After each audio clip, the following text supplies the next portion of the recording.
Meu muito bom dia a todos, todas e todes. O que eu posso dizer para você é o seguinte: deu PT. Deu PT, deu 13 e Lula se elegeu presidente.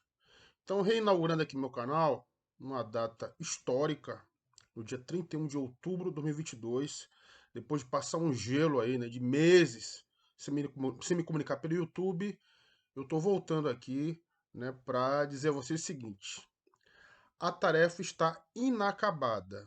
Ontem, o povo brasileiro, o Brasil, está de parabéns.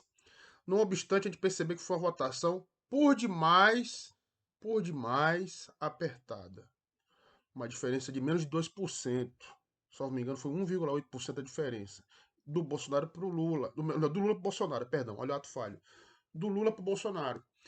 E numa eleição eletrizante, né, onde o resultado só foi confirmado já perto das 20 horas, assim como foi eletrizante a eleição de 2014 entre a Dilma e o Aécio, que a Dilma também virou, né, um pouco depois. A diferença é que o Lula virou antes. O Lula virou antes das 20 horas.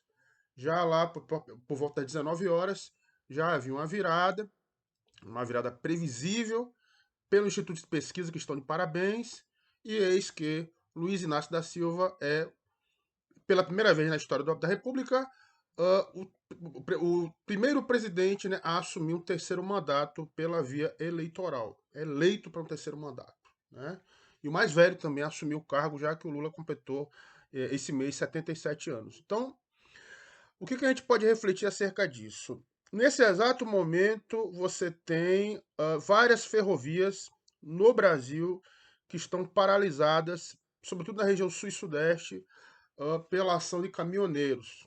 Caminhoneiros que se usaram dos próprios caminhões. Caminhoneiros bolsonaristas que, a despeito de suas associações que não se vincularam a esse movimento, estão paralisados em revolta. E claro, nas redes sociais, em especial no Telegram, grupos de hordas bolsonaristas, né, já defendem o óbvio: golpe.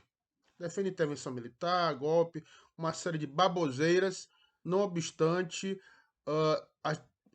talvez a maior parte, né, das nações civilizadas, a começar pelos Estados Unidos de Joe Biden, a começar pela França do Emmanuel Macron, até o Putin e o Zelensky, que estão em guerra, Rússia e Ucrânia, reconheceram a eleição do Lula e já o parabenizaram. Também o novo primeiro-ministro do Reino Unido, né, da Grã-Bretanha, também, né, já parabenizou o Lula. Então, quais são os desafios? Vários.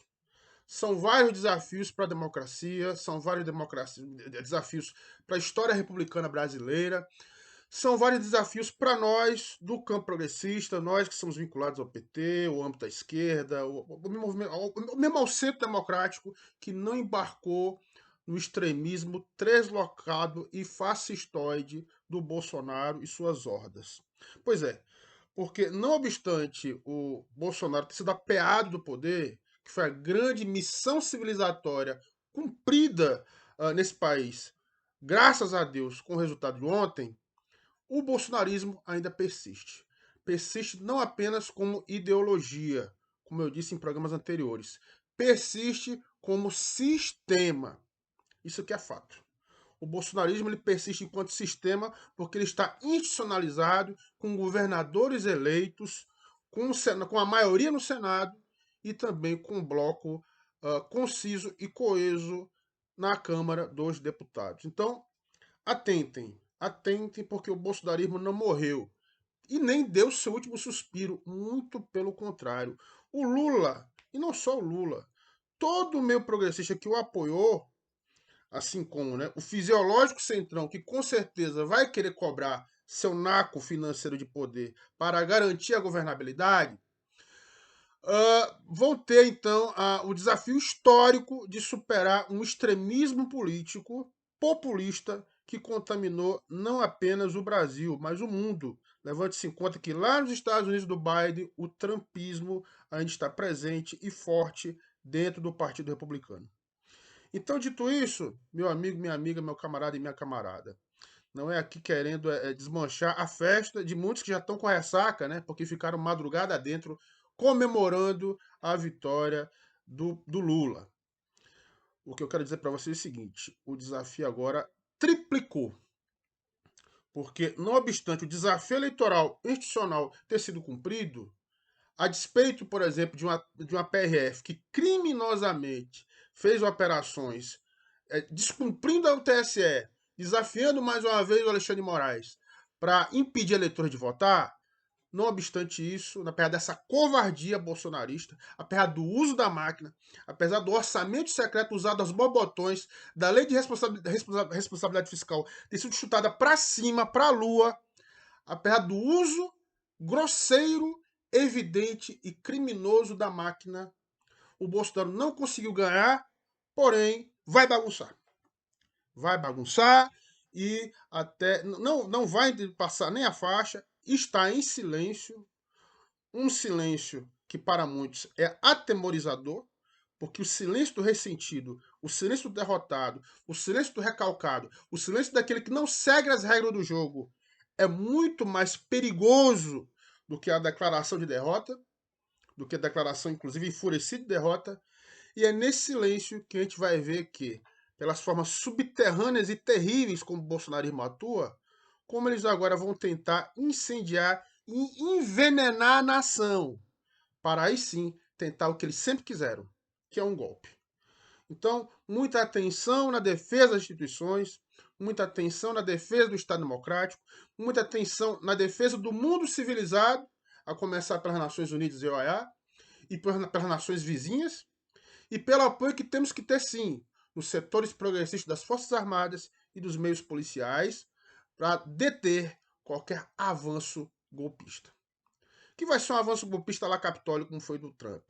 Vai ser de lobos solitários, vai ser de gente comum, envenenada pelo discurso de ódio, pelas mentiras, pela fake news, pelo fundamentalismo religioso.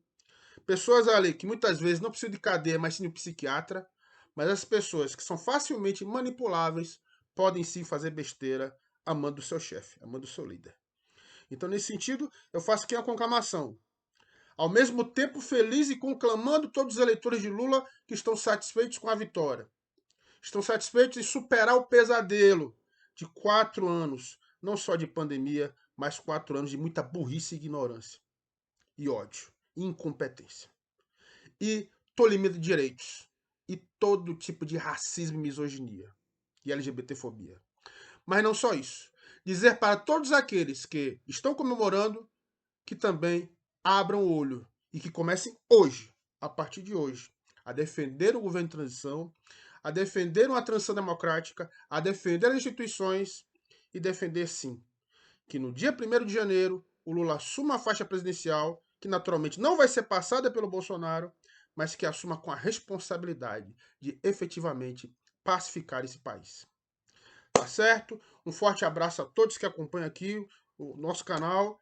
E mais uma vez, né, eu desejo a todos uma boa semana, apesar do bolsonarismo, porque uma coisa pelo menos eu posso dizer: ontem vencemos e não pode tirar isso da gente. Um forte abraço.